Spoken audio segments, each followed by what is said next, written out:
इस दुनिया में हर आदमी को पता है कि अगर किसी कौम के आगे वीर लगा तो वो कौम गुजर समाज है, जिसके नाम के आगे वीर गुजर लगा। और वो वीर गुजर भी तोहफे के अंदर नहीं मिला।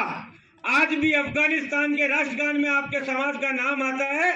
आज भी जब पन्ना दाई की हम बात करते हैं तो हमारी भुजाएं फड़क जाती है कि स्वामी भक्ति के लिए उन्होंने अपने बेटे की गर्दन कटवा दी, लेकिन वो पीछे नहीं हटी। आज भी जब देश की आजादी की बात हम लोग करते हैं तो 1857 की आजादी के बाद इस देश के अंदर धन सिंह कोतवाल के रूप में मेरठ से जो आवाज उठी, उसने अंग्रेजों के दांत खट्टे करने का काम किए। और आज भी राजेश पायलट के रूप में एक ऐसा नेता इस देश के अंदर मिला था जिसने देश के किसानों को एक करने का काम किया। और उसके बाद जब गुजर समाज अपनी बात को और अपनी पहचान को भूलने लगा, उस समय कर्नल किरोड़ी बेसला के रूप में एक अवतार आया जिसने गुजरों को पूरे देश के अंदर एक करने का वापस काम किया। लेकिन मैं आपसे एक बात पूछना चाहता हूँ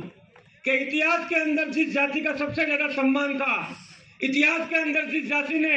हर समय इस देश की सीमाओं के लिए लड़ने का काम किया,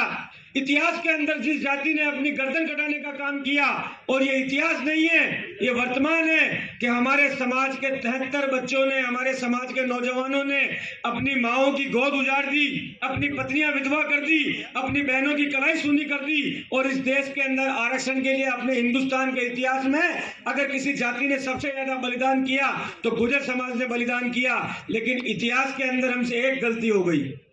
हमारे पास लठ भी थी, गदा भी थी,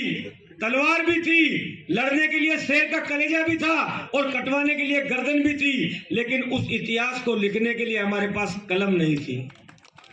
कलम नहीं थी। वो कलम अगर होती तो हमारे समाज के इतिहास को,